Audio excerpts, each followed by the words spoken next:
tidak sombong karena menggunakan mobil.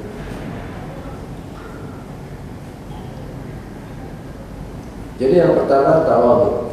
Wa ibadur rahmanil ladzina yamshuna 'alal ardi hauna wa idza khatabahumul jahiluna qalu salam.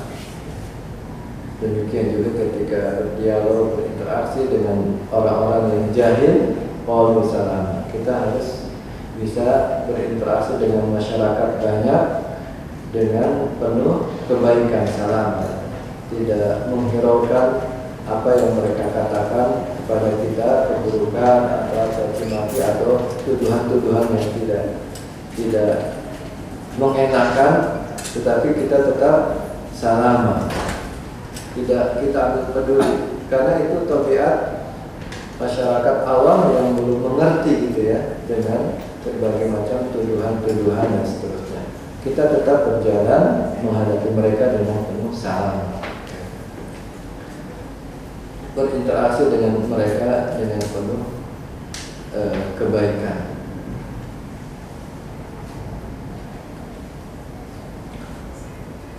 Walladzina yabituna li rabbihim sujada wa qiyama. Sikap yang kedua,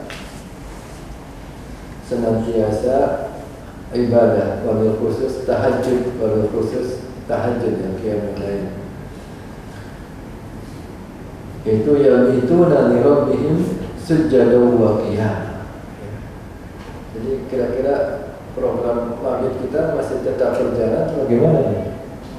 Mabit antum semua ya, harus tetap berjalan gitu ya.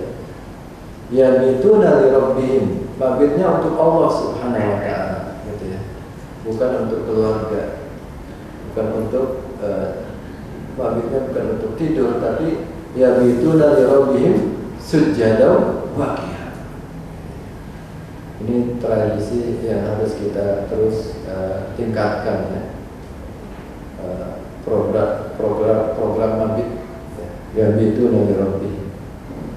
Kalau yang per kelompok mungkin bisa sebulan sekali, tapi kalau infiradi sendiri-sendiri semaksimal mungkin, sebanyak-banyaknya.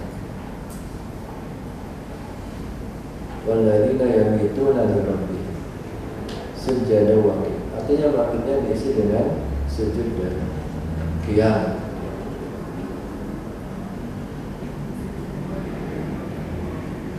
Walladzina yaquluna rabbana asrif 'anna 'adzaba jahannam inna 'adzabaha kana gharama. Dan orang-orang yang khaif gitu ya, khaif, takut kepada api neraka. Jadi orang-orang yang takut, khaif. Dalam ayat yang lain, walladzina yu'tuna ma atau wa qulubuhum wajilatun annahum ila rabbihim raji'un. Siti Aisyah ketika mengomentari ayat ini bertanya pada Rasulullah, "Ya Rasulullah, apakah orang yang berbuat dosa kemudian dia takut pada Allah Subhanahu wa ta'ala?" Tidak, wahai Aisyah. Yaitu orang yang berbuat taat tetapi takut pada Allah Subhanahu wa ta'ala. Takut pada api neraka. Walladzina yu'tuna ma ataw wa qulubuhum wajilah. Orang yang melakukan kebaikan tetapi takut tidak diterima. Orang yang melakukan amal soleh tapi takut tidak diterima, takut pada api neraka. Inilah orang-orang beriman. Walladzina yaquluna rabbana asrif 'anna 'adzaba jahannam inna 'adzabaha kana gharama innaha sa'at mustaqarra wa muqama. Jadi orang yang melakukan kebaikan tapi takut pada Allah Subhanahu, khawatir tidak diterima amal,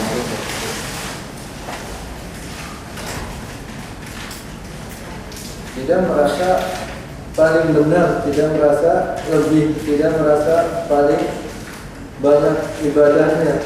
Kelebihan para sahabat itu mereka maksimal di dalam melakukan ketaatan, amal soleh, jihad, dakwah dan seterusnya, tapi mereka merasa kurang gitu, taksir. Itu kelebihannya mereka. Mereka maksimal di dalam melakukan kebaikan, ketaatan, amal soleh, jihad, dakwah. Tapi pada saat yang sama mereka merasa kurang. Merasa kurang di dalam melakukan ketaatan. Itu merasa selalu kurang. Padahal mereka maksimal. Ini kelebihan para sahabat. Walladzina yaquluna rabbana sirif anna 'adzaba jahannam inna 'adzabaha kana gharama innaha sa'at mustaqarra wa muqama.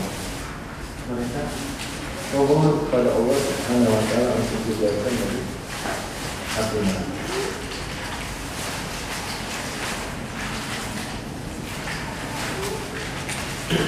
Walladzina idza anfaqu lam yusrifu wa lam yaqturu wa kana baina dzalika qawama. Dan sifat berikutnya dari ibadur rahman adalah orang yang senantiasa al-infaq dan tidak berlebihan. Jadi kalau infak bapak-bapak ikhwan misalnya 1 juta, tetapi untuk sesuatu yang tidak bermanfaat itu namanya israf, berlebihan. Infak 10 juta untuk ketaatan bukan israf. Jadi yang namanya israf itu pada sesuatu yang tidak bermanfaat apalagi dosa, gitu ya. Itu israf di situ. Wala tubadzir tabdzira innal mubadzirina kanu ikhwana syayatin. Jadi yang israf itu kalau berinfak pada sesuatu yang tidak bermanfaat, pada sesuatu yang bahkan menimbulkan dosa, itu infaknya berarti israf, walaupun sedikit, ya, walaupun sedikit. Tetapi infak yang banyak untuk ketaatan itu bukan israf, bukan berlebihan. Makanya orang yang paling banyak infaknya adalah Abu Bakar As-Siddiq, dan tidak ada yang mengatakan beliau itu berlebihan, menyerahkan seluruh hartanya untuk dakwah untuk Rasul. Tidak ada yang mengatakan berlebihan.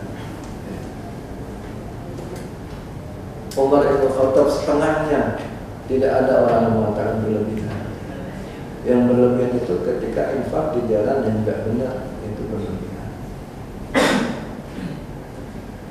Nah, infak-infak kita juga memang harus dievaluasi, muhasabah. Kira-kira infaknya baik secara perorangan, keluarga, kelembagaan ini berlebihan enggak? Ya? Infaknya berlebihan enggak? Jangan sampai berlebihan artinya jatuh pada tempat-tempat yang maksiat, yang dilarang atau yang tidak bermanfaat. Walladzina idza anfaqu lam yusrifu, tidak berlebihan, wa lam yaqturu wa kana baina dzalika qawama, dan tidak bakhil.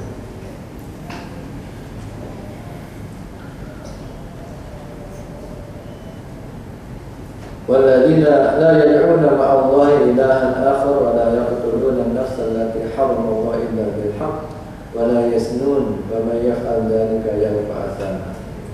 Ini 3 sifat utama orang-orang beriman ibadur rahman. La yad'una ma'allahi ilahan akhar, tidak menyekutukan Allah Subhanahu wa taala. Wala yaqtulun, tidak membunuh, dan tidak berzina. Ini 3 dosa besar. Bahkan ini disebut usulul ma'asi, dasar-dasar kemaksiatan itu di sini. Yang pertama, ta'alluqul qalbi bi ghairillah, terikatnya hati pada selain Allah Subhanahu wa taala. Terikatnya hati pada selain Allah Subhanahu wa taala. Orang miskin kalau hatinya sangat terikat dengan dunia, itu juga hubung dunia. Orang kaya kalau tidak terikat dengan dunia disebut zuhud, ya. Artinya sumber kemaksiatan itu ta'alluqul qalbi bi ghairillah, terikatnya hati kepada selain Allah Subhanahu wa taala. Puncaknya adalah syirik. Puncaknya adalah syirik. Semakin kuat keterikatannya kepada selain Allah menjadi syirik. Kalau orang takut sama atasannya sampai dia menghalalkan cara misalnya karena takut sama atasannya gitu, itu sumber kemaksiatan juga menimbulkan. Itu yang pertama.